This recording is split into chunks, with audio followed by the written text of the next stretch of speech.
I thought it might have been neighbor, might have a dog or something like that. That's my first thought was my neighbor. And it was like this. So you kind of just see it looked like a big dog. And then I was just kind of staring at it, and then I got like a real eerie feeling. I just told my girlfriend, I was like, I'm just gonna go inside, just go ahead, go home. Try to wrap up the goodbye, kiss and get going. She left, and it stood up like stood up like this, and it had a hold of the fence, and it just kind of bowed up, and then I saw like a chest slant, like it looked ripped, like big muscles. What the arms look like? Looked hairy, but not hairy. As far as muscular, were the arms muscular? It looked kind of defined. Really? So you could like see biceps, triceps, that nature? Not over muscular, because it looked like it still had somewhat like, it was well fed. So it wasn't a dog leaning on a fence. You saw human-like arms on this thing? I saw hands. You saw hands? What did the hands look like? They're probably extended like a little bit more than my hands. Fingernails or claws? Hard to tell. It was pretty dark. Pretty dark. I'd say probably like claws, kind of. Like claws? Not like a dog how they're arched, but I guess kind of like nails. More like nail claws. So other than the really bad feeling you got, did you feel really threatened other than the bad feeling? I mean, was there a fear factor that this thing's going to cross over and kick my butt? Or, did you have that feeling? Or was it just... Describe how you felt. Like I was going to get eaten. Really? So you did feel threatened in that capacity? I was probably kind of in the middle of the road. Still after she left, because I just, I'm seeing something that's not supposed to be there, and it's in town. Yeah, in town. Not out in the hills, nothing like that. It's in town. Like there's, it's middle class neighborhood. There's not. Let me ask you this. At the time, was there any vehicles passing by? Was there any activity in the neighborhood? People out in their yards, perhaps? Anything like that? Or was it just super quiet? It was a Wednesday night. Just super quiet? Yeah, it was real quiet. I mean, you could hear the cars off of 20th, people racing and stuff like that. What did you end up doing? You were near your vehicle, right? I was near my girlfriend's vehicle. Okay. Did you get in the vehicle and leave, or how did you? I told her to go, and kind of a little bit of an argument. I finally just got her to leave. Because I didn't think she would believe me, Did she see the creature also? No. Okay. She was too busy yelling at me. Okay. And so she leaves, and you're still there. What do you do next? Kind of freeze, kind of like look.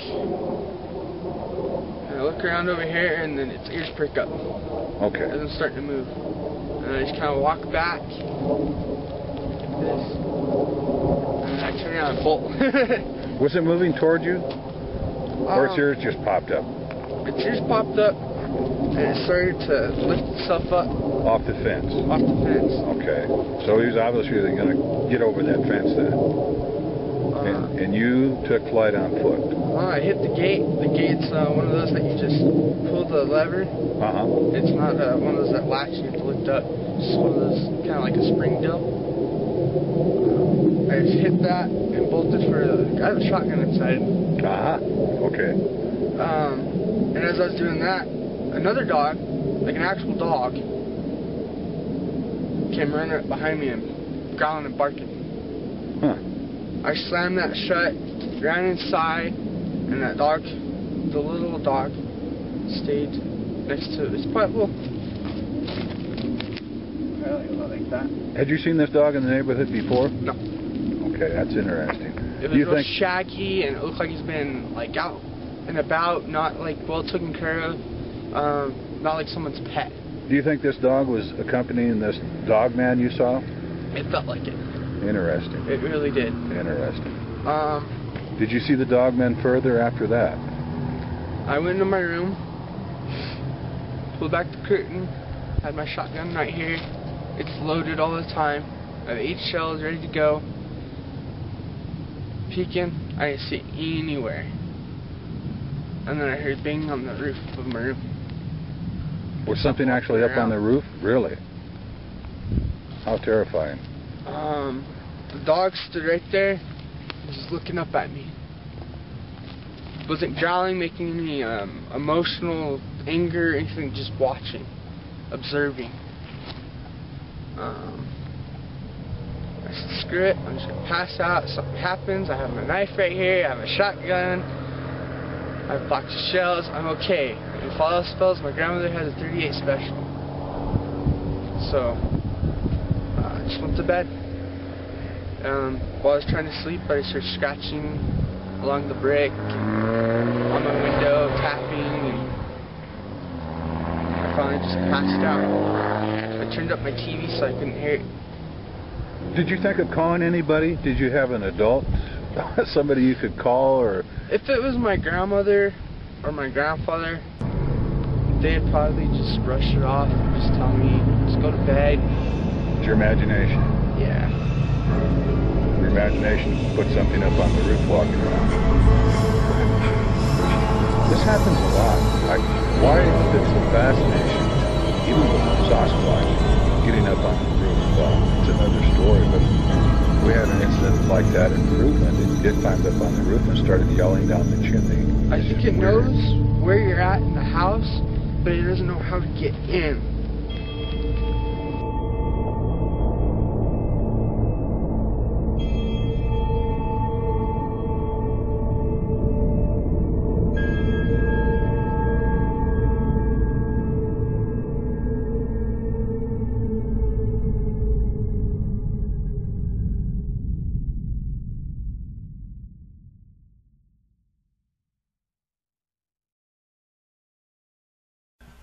JC Johnson, could you give me a brief bio on yourself, who you are and what group that you have and what have you? This really wasn't something that I chose to do. It kind of chose me. I was a river and outdoor guide for well over 25, going on 30 years now. And we had strange things happening to us out in the great outdoors, and it was stuff we couldn't explain. I mean, your common day, everyday mind wants to explain these things away. Oh, it was a bear, it was this, it was that. And we got to the point where we had some different experiences happen to us. We realized that our, I guess, worst fears as far as what we were dealing with were coming true. Right. Yeah. I seen you on the Higher Side Chats radio show, and I seen where you were talking about having some things happening, and you kind of dismissed it for the longest time until you had an encounter, and it ended up, I think, being Bigfoot that you encountered, and then that kind of piqued your interest to look into it further, because you kind of didn't want to scare your people that you were guiding out there in the wilderness. Well, exactly, and even though my hardcore friends who were, doing some guiding themselves, and, the hardcore folks that would come out and you'd spend a week at a time out with me and things like that, we would go off for a full day exploring and come back, and I knew it took hands to move around the salt and pepper shaker, things on the table, and all the intimate things that happened to some of our articles that we'd left for the day. I knew it took hands to do that, but, right away we're like, oh, Ridge Bear was back again. So, we make up names for stuff. Oh, Ridge Bear, I had a buddy, we called him Captain Canoe. And when he would pull his tent up after being out there for several days, especially the Blue Ridge area, Ridge Bear would roll around and dig up the ground where his tent was and just roll around in his scent. I'm like, dude, Ridge Bear's got it up for you. You better be careful, I knew it wasn't a bear, but I couldn't tell folks what else it was because I didn't know. So, we would make up names. A hyena-type creature down on the Verde River years ago would come in and around our camps, sometimes 2 or 3 of them. And that's something I couldn't say it was a hyena, but so we called it, oh, Wolf Boy's back. Oh, Wolf Boy's here. You know, it once again, we're trying to set our minds at ease and placate some type of mannerism with our brains that, oh, Wolf Boy's back. It's just Wolf Boy. He never hurt us. He never did anything to us. And, it's a hyena. And we've run into them since, and we do have what I believe are remnants of a North American hyena. Supposedly after the last ice age, they disappeared, but there's still some remnants out there. And breeding populations. I'm getting growing correspondence with more sightings. Yeah, that was one of the things that was fascinating about your work, is that you come across some very, very interesting, diverse, what would you call it, cryptids, from anything from these water babies to the wolfen people to reptilian, dinosaur, raptor type creatures. I don't know if it maybe is the area you're in, or if you're just extremely lucky on finding these cases. What do you think about that? Are you in an area that maybe is more active, or? Potentially too, and I would think the Four Corners area, with the vast amount of open areas and the native populations there who tend to look the other way when something weird happens, a lot of things feel right at home, right under the noses, essentially of the Dene Navajo people, who are, for the most part, very superstitious, and they're left alone, these weird things. You know, if I had an arm growing out of my back and, one eyeball on my head, I would probably go hide out on the reservation because they'd see me and look the other way. Oh, it's something, don't look at it, leave it alone, it won't bother you. And that's the thing with a lot of the things on the reservation. There's always something attached. If you see the many T-Rexes, your heart will stop, or you will turn to stone. If you see the snake woman, your heart will stop, or you will turn to stone. If you see the Yeetso Bigfoot, you will die a year later. So all of this stuff, there's a superstition involved with it, and they're trying to avoid it. And it's unfortunate. Now, the good thing is, most of the contacts we've had, essentially over the last 10 or 15 years, have been young people, and they've got the advent of the internet. They're watching cable, satellite TV, and they're getting educated about different things, and they want answers. So it is, in fact, mostly the young people who are contacting us and bringing us out on location for the strange, bizarre, and unusual, to help them look for answers, because we don't know everything. We're there looking for answers with them. Now, one of the cryptids that I have really been interested in lately, and have made a few videos on, is the Dogman. Now, I noticed that the way that you have been covering this subject is from this Navajo perspective of Skinwalker. Can you tell me about how what you have learned about Skinwalkers? Well, when we get into the upright walking lichen wolfen entity, there's probably 20 different possibilities at any given time. I can't put it in a convenient box for you. I will say one thing. As far as the dogmen, the actual wild dogmen that are what they are all the time. It isn't somebody you sat next to Sunday morning, Sunday school, at 9 a.m. and 9 o'clock that night, they turn into some wicked wolfen entity. I do believe the dogmen are what they are all the time. It's an upright walking, canid lichen situation, not a shapeshifter. Whereas in the shapeshifter, you can run into them in common everyday life, run into them at Walmart. You don't know. You don't know.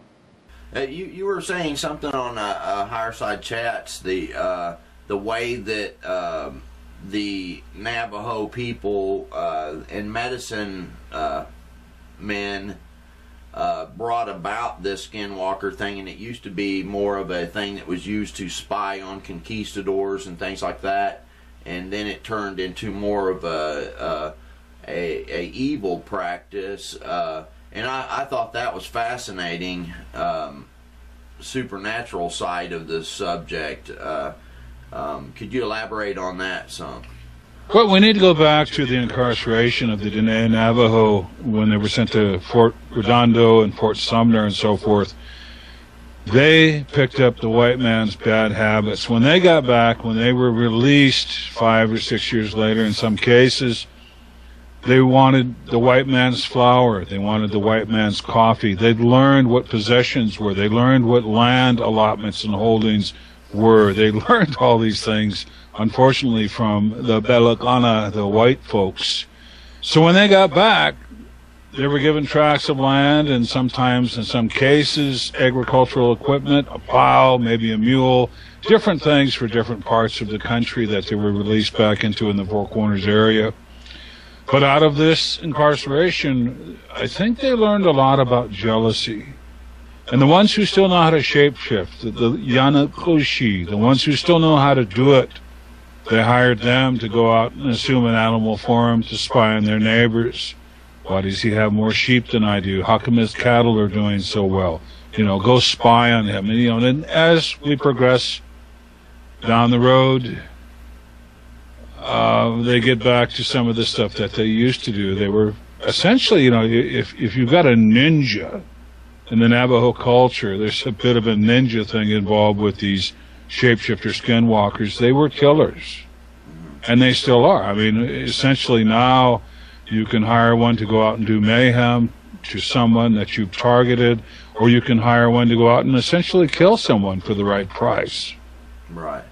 Well, there was one case that you had on the documentary that I watched of yours, where a guy had encountered this creature. He thought it may have had horns, but he wasn't sure. But he shot it, and then he noticed that there was a medicine person who had died later, and he really believed that maybe that was a person who had shapeshifted into to the whatever that creature was. And essentially, too, because he was looking into the fact that a medicine man had died like 3 days later of a heart attack. Right. So, and we can put pieces of the puzzle together. Can we prove that? No, but I find it very interesting that was mentioned to him. Now, this particular creature he saw, I've had other reports of a similar type situation. So in the end, are we just putting too many commonalities together? And then we might have been dealing with a potential cryptid in that case. I don't know. But I've had other reports of such things. So, if I'm going to be a shapeshifter, my first choice I'd be like a bear. So I would want to emulate the bear and turn into a bear. A bear is powerful. A bear can get in and rip doors off of cabins and hogans and things like that. 99% of what I've investigated as of late has been an upright walking wolfen situation. Right. That's the choice. Seems to be the top choice of those who want to practice this evil, wicked art, if you will. Right. How does one become a skinwalker? Well, if you want to join up today, I'm telling you what. I want you to bring in your wife as a sacrifice.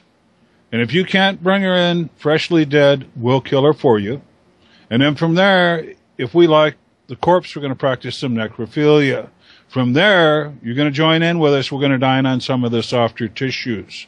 We're going to practice a little bit of cannibalism. And then from there, we're going to make potions and powders and things out of the rest of the body. Nothing's wasted. We'll make bone shards out of the bones. We'll hollow out some of the bones to put neurotoxins in, to shoot through blowguns and darts. So nothing's wasted. And you're in. You passed your initiation. You gave up your wife as a sacrifice. Now you're in, and now you're going to practice with me. And you're going to do exactly what I tell you to do, when I tell you to do, and how I tell you to do it. Exactly. And if you don't, then we'll kill you. Or we'll probably go kill some more of your family members until you start behaving, because we'll bring them in as a sacrifice. And from there, your family members all have to come in and practice with you. And the ones who don't, we're going to sacrifice them. What a wonderful thing. It's a giant mafia. It really is. And you believe, and I kind of believe that these people can actually do this. There's some kind of physical transformation. It boggles the mind. It really does. It isn't somebody just wearing a hide. No, some of your apprenticing Yanaglushi will wear a hide of the animal they want to emulate. We've run into those. And then we've run into things that aren't really an elk, aren't really a bear. But visually, yes, everything in appearance resembles that, but there's always something kinky about them. Wow. That's incredible. Now the Dogman that stays in this Dogman form, that's always, Dogman and is not some type of shapeshifter. Do you believe that these creatures they're real? And I have one video where I talk about like how angels in the Bible ate with people, or even manna that came down from heaven was food, that was bread that was for angels. So eating and being physical isn't necessarily something that makes you not fall into the supernatural category. So whenever I look at some of these cryptids that it's almost impossible to capture on film, in some clear kind of footage and what have you, they seem to be supernatural, but flesh. What's your opinion on that? On the supernatural with Bigfoot and even Dogman and things like that? It would come down to the origins of each particular situation, and I would look at it in that aspect. I believe the Dogmen are a product of some type of DNA manipulation eons ago. And we read about the Dogmen off an isle of India, and they were silk traders, and they were wonderful silk weavers. They had hands.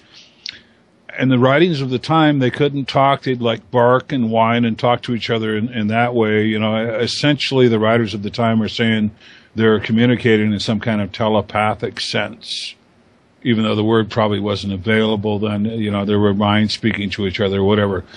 We read about that in antiquity and histories. And kings would send swords and bows and arrows to these Dogmen as tribute. To please don't come attack us, because they were vicious in battle, and a lot of them were hired mercenaries for a lot of these early realms, if you were, to go out and fight alongside their armies, and they were horrible, vicious fighters.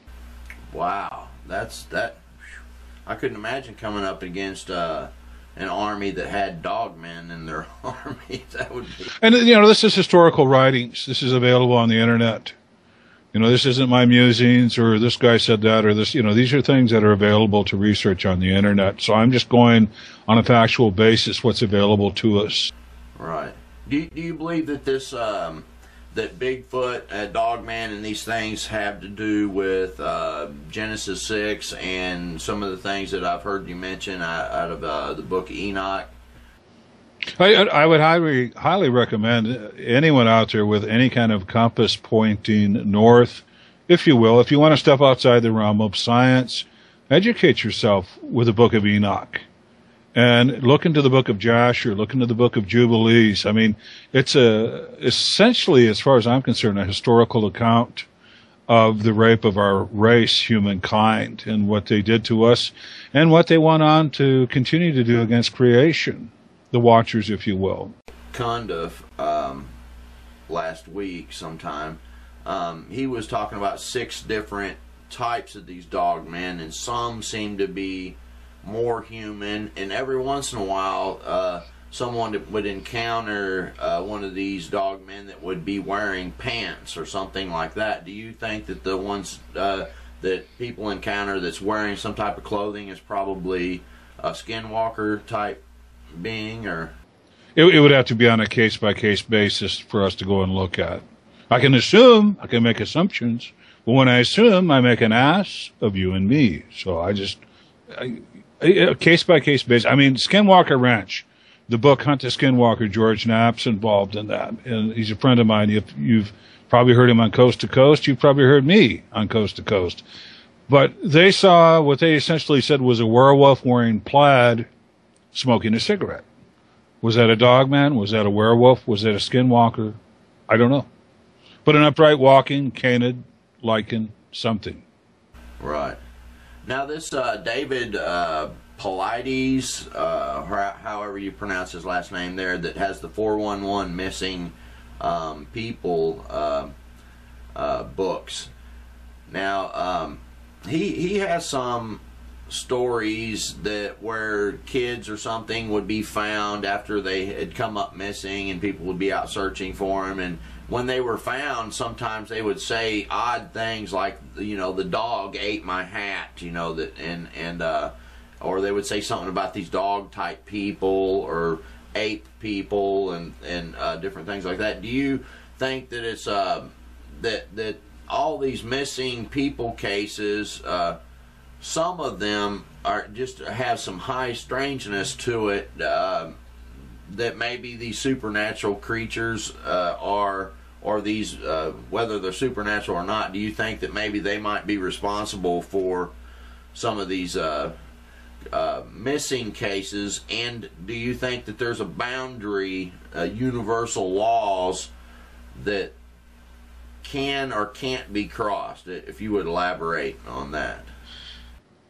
And that's a case-by-case basis again, but think about this. We've got hairy hominids out there. We've got upright walking hairy lichens out there. We've got some type of ultra-terrestrial activity. We've got so many different factors involved with missing people, but on a case-by-case basis, you'll read in his books and you'll hear, you know, David Paulides on Coast to Coast talking about the searchers covered this area 100 times and they come back the next day, there's a body there. In that case, it might have been a situation where the Bigfoot, it's like, oh, I found this body, and they're looking for this body. We want these hundreds of people to go away. Let's bring the body out to a trail where they can find it, and they'll go away. That's one of the possibilities. But number one, don't wear bright clothing out hiking or in the woods. Do not. Wear neutral colors. Khaki is good. Green's okay. Don't be out there in a Lamb of God red T-shirt. You're bait. Bright colors. I do not recommend that out hiking. Really don't. And another thing, you could have so many different factors involved in each one of these situations. Number one, I'm glad he's bringing the attention and the focus to the disappearances, essentially in the national parks and the cover-up, and them not keeping a database, at least one that can be shared. He's making aware all these different things that have been going on for years that have been covered up. Right. Yeah. Yeah. That was interesting to think that the hairy people or the Bigfoot would try to help resolve the search mission to get the people out of the area. Okay, they're looking for this body we found. Let's go put it on the trail. They'll find it and they'll go away. I could see that. Now, I could also see some situations because we've got, I think, fairly verifiable situations of abductions by the furry people. Albert Osman, for one. You know, grabbed up in a sleeping bag. You know, we've got some verifiable situations where they've taken people, and they do take people. I'm not out to vilify the Sasquatch, if you will, but essentially we do have a lot of information available, even on the reservation, that they take people, and they take women, and they take children. And I would say you've got different perspectives with different clans and different protocol, if you will, I guess. Some of them wouldn't think twice about, taking a person in, and some of them, that's a bad thing to do. We won't do that. That's our culture. So, it would come down, once again, to where they lean. If I was transported back into the 1860s in the Southwest, I would much prefer running into some Dene Navajo over Apache, a different culture, a different situation. The Dene Navajo, if I was polite, would probably have me over for some tacos or something, just different perspective, different culture. Right. Do you think that the maybe the superstitious nature of the Navajo people maybe opens the door for this activity to be more prevalent? Potentially, but also it isn't just the Navajo. It's Pine Ridge, South Dakota. It's other places. I would say almost 90% of your hairy hominid sightings take place in and or near a reservation. Do the research. So there's something going on with that. Do they feel more comfortable with these people, or in a bad way, is this a favorite food? I don't know. Now, I noticed that in a lot of these cases that you would have some type of cryptid that would be looking in the window and almost harassing people, and these creatures sometimes are so huge that a window would not be an obstacle. Well, let's go back to Amelia. You watched the documentary today. She got an 8 or 9 foot tall upright lichen wolf staring through the window in the doorway. This thing is big enough to rip that door off. This thing is big enough to lift up the roof and peek in. It can't. There's a separation. There's something stopping this creature from just opening the door, ripping off the door. There's a protection there. And that's what we need to look at. Right. And that's what makes me kind of lean towards the supernatural side, such as like in Job, when the sons of God had to go before God, the Lord, and ask permission to go that direction and to physically, touch or what have you, because those beings are so huge. There's a house, they could rip the wall off. They could just grab it and tear the wall completely down, rip the roof off, or whatever. So there seems to be something that keeps that from happening, similar to like the black-eyed kid thing. Well, it's an invitation. And I've investigated things where even unwaringly and unwittingly an invitation was made. And when something shows up and accepts that invitation, it's not a cool thing. But you be careful what you ask for and what you wish for, because something will fulfill what you ask for. Scary. It's all cool to worship. Hey man, Satan's cool, but until he shows up on your doorstep. Then it's not so cool anymore, is it? But you made the invitation. So be careful. Be careful. You're out there playing the ghosty ghost shit, excuse my French, and something follows you home. And you think it's your dearly departed Uncle Sid. It's not. It's something demonic. Deceiving spirits. I watched one of your videos today. I think we're on the same page. So out there sitting in the graveyard, you're sitting in the graveyard with dead men's bones. There's no spirits there unless they show up, and it's not your dearly departed. Believe me, something you don't want to deal with. Well, that's one of the reasons I make these videos is I've had my own encounters, and they weren't fun. They were very, very terrifying, and to the point of even having PTSD, from 5 years old. My first encounter was when I was 5, and it was with a horned being that had curled ram horns, and it came right through the wall, but yet was physical and solid enough to grab a hold of me, and was, I believe, was going to pass me through the wall. I don't know where it was going to take me, but it was trying to abduct me. And my sister walked in on it, and being 5 years old, the only thing I knew to do was to bite it. So that's what I did. But the weird thing is I don't remember, or my sister remember, anything that happened after I bit it. It's a complete blank, and that's kind of a mystery. I hope you gave it a bad case of staph infection. Yeah, I'm telling you, man. That's terrifying, but I deal with that, and I talk to the people of these circumstances. It's terrifying, and anybody out there, you better keep it tight with Christ. I don't go and do what I do without being centered in God's Word and being centered in God's teachings and having a relationship with the dude that made this little blue marble. That's where I'm at. And right up front, I'm upfront about that all the time. I'm a hard-drinking, foul-mouthed, lecherous adventure man. So you know what? I love the Lord. Saved by grace, I'm saved by grace. And I try to be nice to everyone, and I break for squirrels. I do.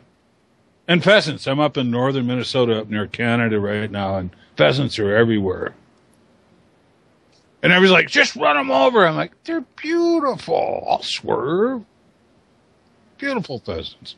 I noticed that Michigan and Minnesota are some of the areas in which the best stories for Dogman come. The ones that I hear anyway. Well, absolutely. And Linda Godfrey, too, a dear friend of mine. If you read her works, she's got a new book out. She's got tons of wonderful readings and research. She is the grand lady of cryptozoology as far as I'm concerned, with what she's been looking into over the last 30 years, especially Michigan, Wisconsin, so forth. Great books. American Monsters is climbing up the charts. I haven't got my copy yet, by the way. Linda, if you're out there, never mind. I've got a mailing address. No, looking into the things she's looked into all this time, just amazing. And the sketches and the people that she's been able to talk to. And when leaning on a Dogman thing, and then we get into the situations where I'm working with habituators, talking about Dogman coming into their areas. Right. Yeah. I would love to be able to speak with Linda Godfrey. She has really done some fascinating work also. Now, I tell you what. Now, out of all the researchers that I think that are very interesting to check out what they're doing is Vic Cundiff, you, and Linda. To me, my fans are going to be very, very happy to see that I have got to speak with you, because my fans really like your work. So this is going to be great. Well, like I said, I'm just trying to keep it real, and every now and then we'll throw a video up and share it with you. There's some things we'll never share, and there's some things that can never be shown, but what's available to share, I'll get it up there and get it out there for everybody. And it's education for all of us. It is too, because a shared experience, like I'll put a video up of some type of really weird sheep slaughter, and somebody get a hold of me, oh, those wounds are almost identical to something that happened over in Scotland, and those tracks are almost identical to something that happened here. And by getting this stuff out and sharing it, we get a collective together to try to figure out just what the hell is going on with these different situations. That's why we share. Right. Do you think that a lot of these people who contact you, they have no one to talk to about these type things? Do you believe that helps them to get it off their chest, so to speak? I certainly hope so too. For some years traveling around the country, it might have been 3, 4, 6 months before we got to somebody with a situation. And when you get there, you have to be a psychotherapist, a psychoanalyst, a psychiatrist,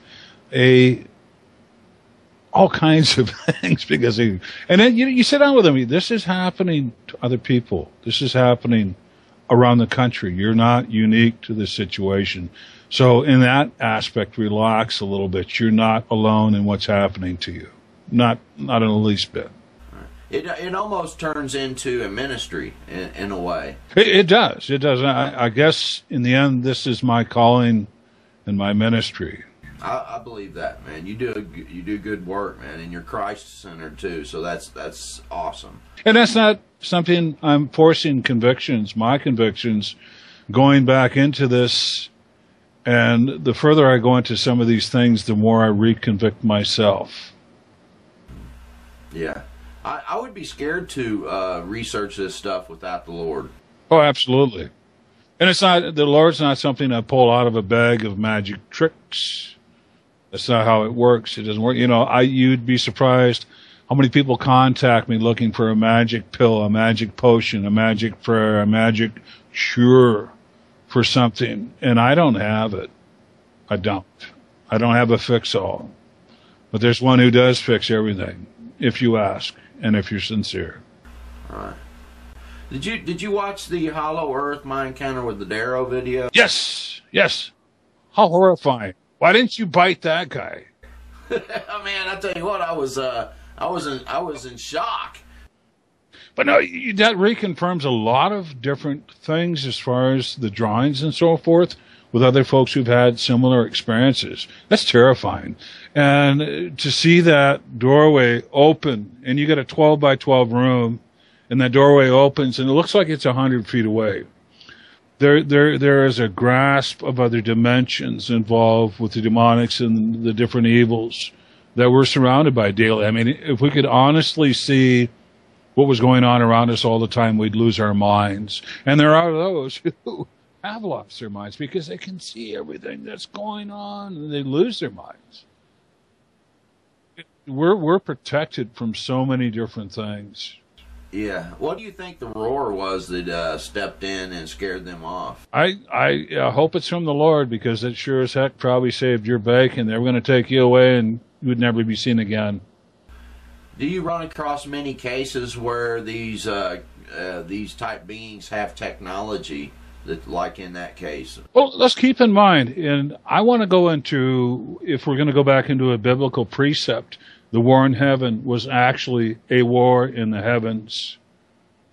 Spaceships, motherships, battle stars, that is the war in heaven that I'm convinced of at this point. And it's reaffirmed with some other things I've been involved in, but the ones who are fallen to this little blue marble with us, because we're fallen too. Don't forget that. We're fallen. We're a fallen planet. They came down here with those technologies, and they've been using them ever since. They've had the technologies. They can hyperflight and just spaceships and everything. I mean, that technology's been here with them since they've been here amongst us. Right. Do you think that there's shadow parts of the government that may kind of make deals for some of this technology?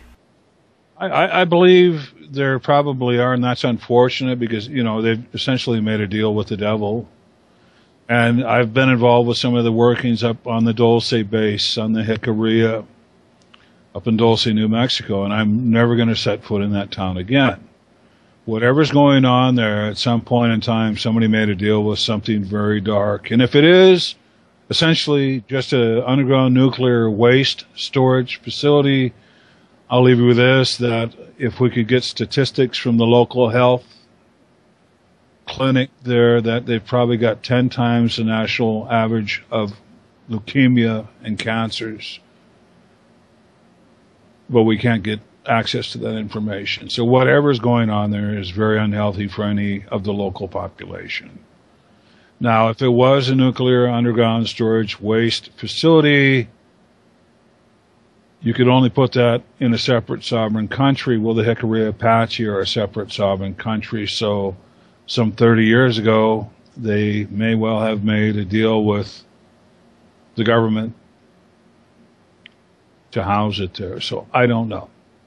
There's 1,000 million conjectures we could throw out there about what's going on at Dulce. And if even 1% of what I'm hearing is going on there, it's all very disturbing. Right. Yeah. That's for sure. Yeah. I had been on a quest to find people who had encountered this Darrow type being. I only called it Darrow because I've seen it in a book, and that's what they called it, which I think it's some type of demonic being. But the technology thing threw me a curve. So that's kind of one of the things that I've been trying to bring to the forefront is clearing up some of those wrong ideas that we have about the supernatural. The supernatural can be physical. They can eat. They can wrestle with someone, even like in the Bible, Jacob wrestled with an angel and threw his hip out. Or these fiery chariots that come down out of the sky. They can be real craft. So taking some of the mythological out of it and presenting it as a reality that what I've encountered is kind of what I've been trying to do. Now, have you ever run across anyone who has encountered any type of these long-nosed Darrow type beings. No, just something of a reptilian nature. Well, in the one I seen was almost exactly like a man, except it had this long nose and that blue around the out to the cheekbone area, and I didn't hear it talk. You know, it didn't speak to me. It laughed. Yeah, it laughed. I mean, I'm telling you what, it was such an odd laugh that, you know, reflecting back on it, I don't know if it did talk. It would be almost, it would probably sound like it had a clogged nose. You know, it would be really nasally sounding. And I found a few cases, and I have videos on it, where a few people have encountered these, but they are very hidden, you know, and I do believe they live inside the earth. What's your opinions on subterranean or hollow earth and that genre of research? There's definitely something going on as far as so many people having experiences with things coming up from underground. There's something going on down there. And we go back to the Dulce base. We go back to some of the people who originally were digging those underground facilities and tunnels, and Christopher O'Brien has talked with them and so forth. What they ran into underground was a tunnel system that had been in place for thousands and thousands, if not longer, of years that they ran into it. Oh, okay, cool. They get a straight shot to friggin' Area 51. We'll just use this tunnel. You know, but they were running into ancient tunnel systems. So there's definitely something going on underground in antiquity, no doubt. And as far as the inhabitants, I mean, what a convoluted mess. Reptilians and these long-nosed weird things and whatever they are. I mean, you know, Hollow Earth is definitely a big potential in my book. Right. Even if the Earth isn't hollow, I think subterranean is something that we can even find in the back in history. Well, no, we go to the book of Revelations. You know, no one above the earth or on the earth or beneath the earth could open the scrolls. So there's a beneath the earth mentioned in Revelations. Yeah, I have one video called The Real Hollow Earth, and I looked for one sentence in the Bible that mentions the heavens, the surface of the earth, and underneath the earth. So, because I was finding that people were saying that no, that sentence there is a contrast between the heavens and, you know, the earth. So I did find one, and it was where Jesus' name out of 2 Thessalonians, I believe it is. Anyway, it's in that video, The Real Hollow Earth. But it was talking about Jesus' name having authority on it or in the heavens. And when I looked that word up in the Greek, it was meant in the heavens, like you would think of. And then on the earth, and in the Greek, that word was terrestrial, which means the surface. And he said his name also has authority in the earth, and the Greek word meant subterranean. So if his name has authority in subterranean realms, there's something to have authority over in subterranean realms. And that right there, I believe, is one of the main things that convinces me that there are beings that live inside this planet, and they come out sometimes. And you know, there's a lot of this CERN talk, you know, where the super collider, the Large Hadron Collider, is going to open up these portals. I don't think that you have to open up some kind of portal for them to come out. They already have portals.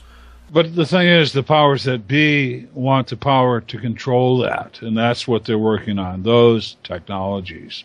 They want the power to control the portals and how they open and so forth. It's really interesting, going back to the book of Enoch, he's talking about portals, passing in between. You know, we have to go back to the man Enoch. He's the man behind the scenes. He wants to see everything. He wants to see where the water comes from. Where does the wind come from? this, that, and otherwise. And as we read through the book of Enoch, we've got someone of a very primitive knowledge trying to describe the things that he's seen. You and I might see, oh, the laser cut through the ice block or whatever, We would say, in a more modern perspective, what we're witnessing, we've got a very primitive man. I think they probably just invented the wheel back at his time, trying to describe all the wondrous things he's seen in the best way he can describe it. Yeah. The book of Enoch is fascinating. And Jasher, I think, is fascinating, too. And Jubilees. If they took it out of the canon of Scripture, it doesn't take away from what's in Scripture. The main things are the plain things. Understand that. It doesn't take away from anything that's already available in Scripture. I'm just thinking by about 300 AD at the Council of Laodicea and Constantine, we've already got a demonic influence in the church. And if you and I did something really bad in antiquity and our deeds and our names were recorded in a book, we'd probably want that book to go away. And essentially that's what happens with the book of Enoch. But we read about the book of Enoch in Jude and in Hebrews.